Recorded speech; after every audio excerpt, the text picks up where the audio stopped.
Thursday in 3. We're here to share with you some classroom tips. So you can see we're already logged into Classroom. What's something you've come across a lot lately, Sarah?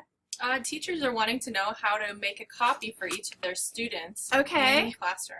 Okay, so I've got a Classroom open. Go ahead and navigate and tell me what to do. Okay, go ahead to Classwork. Awesome. We're going to create an assignment. Okie dokie. Look at that. Here is our sample. And I'm going to pull a Google Docs. You want to pull a Google Doc. So do I click on Drive go right here? to your Drive. Okay. Select your doc. Okay. Let's see if I can find a doc. Let's pretend we do this one. Sounds great. My to-do list. This is what I want to, of course, make a copy of. Everybody take a task. Sweet. So am I ready to assign it? You're not, because right now the students can just view the file. You're going to go to the arrow to the right of where it says student can view file. Ah, the magic triangle. The magic triangle. Okay, so we're going to click press on that, and you're going to go down to make a copy for each student. So what does that do?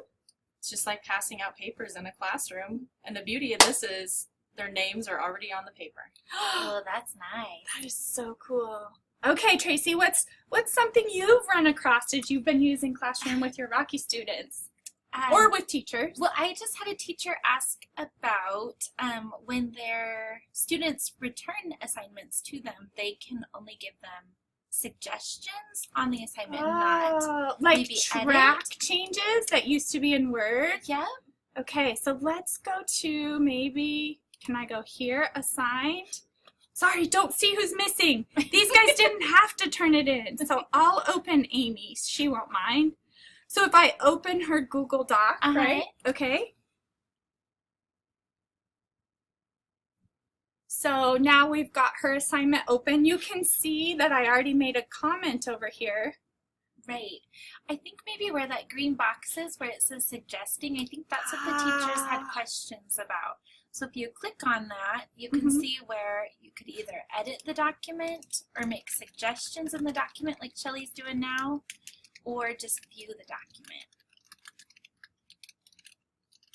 document. Perfect. Oh, so then the teacher, just like track changes in Word, could either say, yep, I'll take that, or they could reject the suggestion and it would go away. Cool. Perfect. So what if, first off, why would a teacher want to edit student work?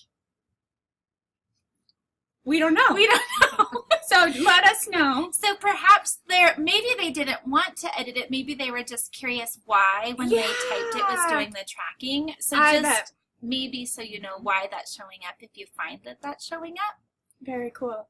Since we're here and we're over 3 minutes, but I got to show you. See, over here you can write your comments, but look at this. There's a comment bank.